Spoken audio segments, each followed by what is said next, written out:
Namaste everyone, I'm Dr. Renee Mehrra and welcome to our AAAP series Voices of Ayurveda featuring prominent Ayurvedic experts from the United States. Today I'm joined by Dr. Shan Lakshmanan, who is a Harvard-trained scientist. He has his Ph.D. in applied physics from Rutgers University in New Jersey. He's a certified health coach, Harvard certified culinary coach, editor-in-chief of Vedic Research International, and Vice-Chancellor for Vetha. Thank you so much for joining us today, Dr. Lakshmanan. This month is Autism Awareness Month, and we would like to share with our audience about Autism Spectrum Disorder, which cuts across the board, regardless of their ethnicity or socioeconomic status. Though we do find in minority groups that they too come much later on, so early intervention is not there many times, and so the treatment gets a little complicated, and many times the success rate may not be there because of the lack of early intervention and lack of knowledge and stigma and taboo that many times minority groups get tied up with this autism spectrum disorder and how to treat it, and there's a lot of shame many times, and that's very sad. So we want to talk about today that if you do come in for early intervention, things can get much better, and people with autism can lead a healthy lifestyle across their lifespan. According to CDC, Centers for Disease Control and Prevention, in the 2020 report, it was noticed that 1 in 54 children will be diagnosed with autism spectrum disorder, and boys are likely to be 4 times more to be diagnosed with autism. And we're going to be talking to Dr. Lakshmanan why that happens and what is the reason for it. So, Dr. Lakshmanan, let's talk about autism spectrum disorder. Is it genetic, is it environmental, and or is it both? Thank you, Renee. This is a wonderful question, and it's very relevant that the month of autism, April, and the right topic chosen today to address autism. And you have the right question also. So here we are talking about whether autism is a genetical disorder or is it because of the epigenetics, which is the environmental influence. Yes, both are true. And why both are possible? Say, for example, you have a little kid. It doesn't appear like a 1-year kid, suddenly something happening for the kid, or even you're 15 years old and something appears. This is growing up. It's like a seed. It's growing slowly and appearing. It turns into a tree later on. But here the seed is not just with the kid alone. It goes back to the parents. Mostly the parents, I could say. So most genetical, but the environmental factor need to be considered, because it includes both the environmentals, or the environments, which the parents' environment and the kids' environment. So both need to be considered. So the problem is that most parents, why these things are happening? If you look at everything happened these 20 years, all these things in these past 20 years, we are finding more and more of this problem only in the past 20 years. So what has happened in these 20 years? Many things change. Industrial revolution is on the peak. We are trying to find, we're accepting things across without asking questions. So we are moving fast. Everything has become fast, and the parents, especially the women who want to deliver the baby, women, they don't have time for the kids. Even they deliver at the last minute. They don't take any rest, and they go to a job. So what happens? This is all what in ancient days is called the Vatic disorder. They keep running. They travel a lot. They are into electronics, sitting in front of the computer and doing things. And obviously the autism is genetical because of this. This is one reason. And then the reason goes even beyond that, is like this. We have seen in our research that most women who have moved from the suburban area, like the village side, from there to urban areas, they had a lot of problems. Even the parents, if you look back, they say like, "Well, my parents already moved there and we stayed there in the city for a long time, on big cities where there is no exposure to pure soil and the microorganism rich soil and forest. There's no forest there nearby to observe all the bad things and produce good microorganisms. So the whole factor lies in the diverse microorganism. So here early intervention is not about the kid alone, diagnosing the kid alone. We need to go back even to the parents, their roots, what they have been doing in the past. All these things put together, they influence the kid, and this is responsible for many of the problems. And you were talking about like why boys more, because if you look at the difference between boys and girls, boys are more into the more of electronics and other kind of games, etc. Even though they have underlying, if they have an autism, this factor will trigger a lot for them after a certain age, because we are exposing them to all these electronics at even an earlier age. I've seen many of parents who feed their kid with the iPad. In front of the iPad, they sit down and feed, so that time itself the autism started. So this is not just autism, cannot be compared to one factor. You cannot go like say this is the reason for autism. That's not going to work. That reductionism mechanism will not work at all. So we have to look 360 degree, and it's called the compound effect model, considering what are the other factors around this.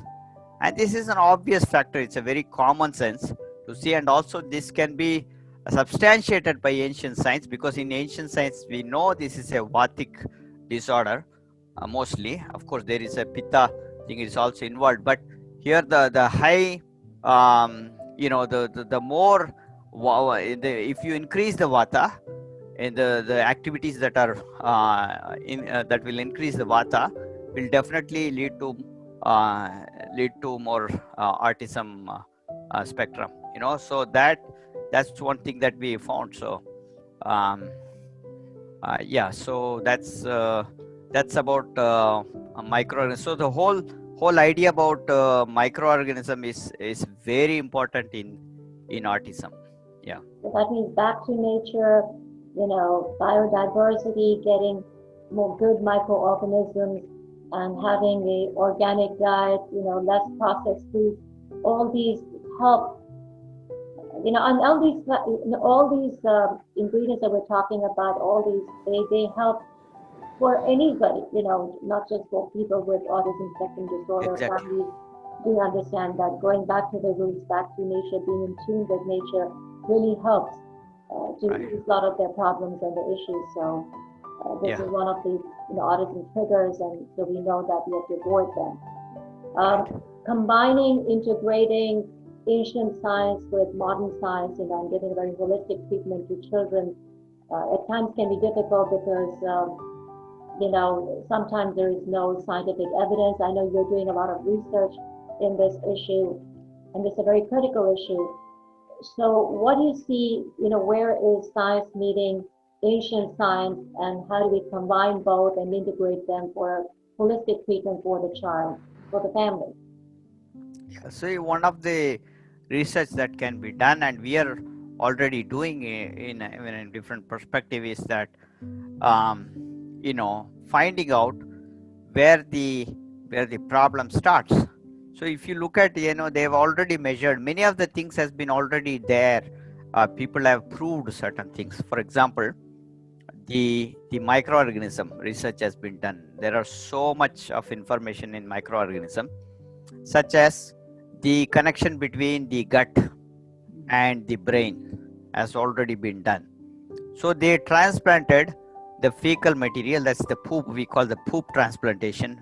It's a famous one right now. So they took the poop of a person who is healthy and injected into a person who is unhealthy, and the unhealthy person gets cured, and then he finds that he behaves like the healthy person host. So here what has happened, now they find the connection between the gut and the brain, because the gut, they apply to the gut, but the brain, it influences the brain. So they see the connection between the brain and the gut. So the gut is responsible for the psychological factor. And this is one of the things that in ancient science is documented, that the stomach is responsible for many psychological problems, right?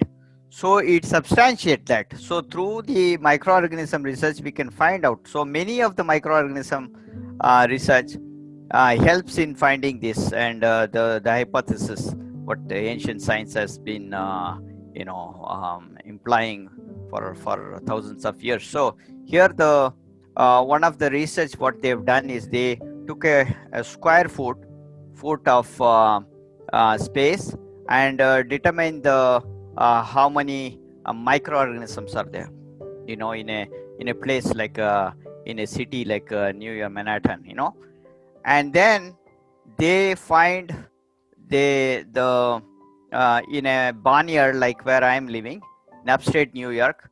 In a barnyard, they're finding the 1 square foot, same the microorganisms in that square foot. Both so much difference. There are only 1-2 kind of handful amount of species in the city. Here you have so many different kind of microorganisms.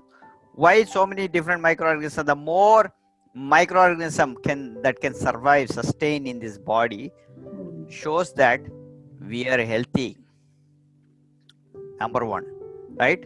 And they do a lot of things. In ancient science, we say different kind of vayus, like apana vayu, vayana vayu, the samana vayu and all. Each one has a vector function. They have directions and also magnitude, and they do different things. So here we can prove those vayus exist by using these microorganisms. So the microorganism, each microorganism will function with the different kind of vayus inside, and therefore, for example, you have to deliver a baby, you need the right microorganisms. So the mother in the barnyard, she would be able to push because she has diverse microorganisms. Many of the some of them will push up, some of them will do the digestion, etc. So she is able to deliver a baby very easily, natural way, vaginal delivery. Whereas the person in the city, she doesn't have enough microorganism to push, because she doesn't have only very few, and therefore end up in C-section. So therefore, the autism started in the parent. This can be easily measured, because when I interview the parent, I take the health history of the parents too, and I find that most of the parents, the autism kids, they have C-section baby. So this all shows, this is also a confirmation, and you can take it. I can challenge on it on a global level. If you take the statistics of all the autistic kids, if you look at back, most of them will be in the in a C-section. And the same second thing I can confirm is, if you look at their parents, they would have been like very conscious about touching the soil, and they're very clean freaks. Like they use chemicals every time, wash everything, wanted to be. So they're killing their microorganism. First of all, they're killing their microorganism naturally, and then second of all, they are not exposed to any natural things like your gardening and touching the cow pies, or breathing in the forest. These things are lacking, and that's the difference between somebody living in a village versus a city. So the whole idea of this, the microorganisms starts there, and you can find very good correlation where you can do many things. Research can be done based on the diverse microorganism in modern. This is all evidence-based things. So, well, Dr. Shan, when you're looking at the families and the children who have autism spectrum disorder, what do you recommend in terms of herbs and treatments and foods? Since you said it's a pretty much yeah, a Vata disorder, so more unctuous foods, greasy foods. yeah, they need What to definitely. There's a lot of things like they need to take like herbs that are directly affecting. There are 108 Kayakalpa herbs. The Kayakalpa herbs, they directly affect the psychological part of our, in modern science they call it brain, but in ancient science brain is also one of the psychological factors, so we call it mind. And these things affect on the astral level in our body, so they do a lot of changes. So there are micro like Vallare, for example, Brahmi is there are two types of Brahmi, and you can use them. And then we have Raj? Puliyare, Bringraj. There are two types of Bringraj. Then you have Adimodram, licorice. Then we have Ashwagandha. There are so many herbs that you can use. Musumusukai, Ponnangani. There are Ponnangani. These are many of them. You can find them as weeds also here. At least, many, even Brahmi, one of the type that is also found here. It can be, it grows as a weed here. The Puliyara is a weed here, but they are amazing herbs. And, these can be used, as well as they have to practice practically grounding things. You have to play with the soil, play with the sand, go to the beach, cover with sand, with the water. Water is grounding, salt water is also grounding. If you go to the beach and, then going to a swimming pool, you will get all kind of disease. But you go to a beach, it's a salt water is different. So mineral water, they ground you, right? Wherever there is a plastic and all this kind of thing, they are floating energies that will not ground you. Electronics. So you have to, the third one is to put down all the electronics, shut off the electronics, don't expose them to electronics. Even when you're sleeping, you turn off all the Wi-Fi systems or your, cell phones off, don't keep cell phone next to you and all these things. These are all factors, because we are being cooked by these different kind of fields, and the vata will increase because of this. It is tempting, and the it's trying to trigger our vata several times. So you need to really work on these kind of things, like barefoot walking, to hugging trees, and to gardening. These are some things. And then also lifestyle management, such as emptying a bowl twice a day, taking oil bath, depending on the whether male or female, like each days will differ for them. And these all are some things that you can do very. And also you can give like the if you want because we call it as a vata disorder mostly, right? And if you want to convert that vata into pitta, the best thing that the autism kids they can do is engage them in martial arts, right? That will increase the fire pitta. Engage them in bhakti also. Like bhakti is like a way of devotion, by singing songs, and that turns into art, become art, because these kids are very intelligent. Very intelligent kids. Some of them really know, and they have a lot of talent in arts, and music, and painting. Exactly. Yeah. Right. So they're very good in music and other stuff. So that's where the parents need to involve. The parents need to spend a lot of time, and there's no time for learning what they have missed previously. This is a chance for them, because of them, the kid is now being affected, because they did not spend enough time.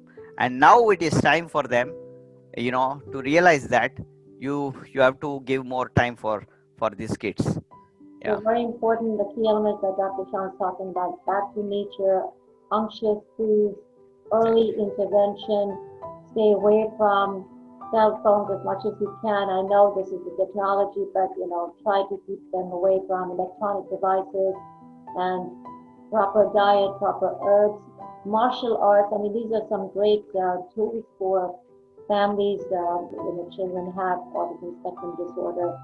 Well, thank you very much, Dr. Shan Lakshmanan, for your valuable insights into autism spectrum disorder. And being this Autism Awareness Month, we want to bring this exponential awareness on this issue and how we can treat it, going back to our roots. I'm Dr. Renee Mehrra. Please click on like and subscribe and support authentic Ayurveda. Thank you very much. Thank you. Thank you.